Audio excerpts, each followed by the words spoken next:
સમાચારો જોઈએ વિસ્તારથી ને સૌથી પહેલા વાત કરવી છે વાતાવરણના પલટાની। આ વખતે શિયાળો આવ્યો પણ એવું લાગ્યું નહીં કે શિયાળો બરાબરનો જામ્યો। થોડા દિવસ કદાચ એક અઠવાડિયા માટે બરાબરની કડકડતી ઠંડી પડી અને એ પછી જાણે શિયાળાએ વિદાય જ લઈ લીધી। ધીમે ધીમે ઠંડી ઘટતી ગઈ, ગરમી વધતી ગઈ અને હવે તો એવું લાગે છે કે જાણે ઉનાળો બેસી ગયો છે। અને હવામાન વિભાગ પણ કહી રહ્યું છે કે આ વખતે ફેબ્રુઆરી મહિનામાં જ ઉનાળાની બરાબર ચરમ પર પહોંચ્યા હોય એવો અનુભવ થશે। યલો એલર્ટ ગરમીનું જાહેર કરી દેવામાં આવ્યું છે ને फेब्रुआरी महीना में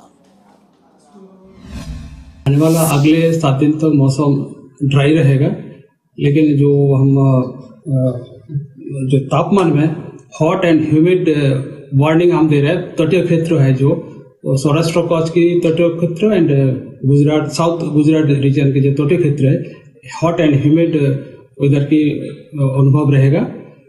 और जो उच्चतम तापमान अगले 24 आवर तक एनएलसी में है, लेकिन उससे आगे 2 से 3 डिग्री सेंटीग्रेड बढ़ जाएगी। हाँ, वार्निंग अभी हम दिए हैं, जो येलो अलर्ट दे रहे हैं कोस्टल क्षेत्र में जो हॉट एंड ह्यूमिड वेदर का अनुभव होगा। इसके लिए सौराष्ट्र कच्छ की तटीय क्षेत्र और साउथ गुजरात की तटीय क्षेत्र येलो अलर्ट दिया गया है।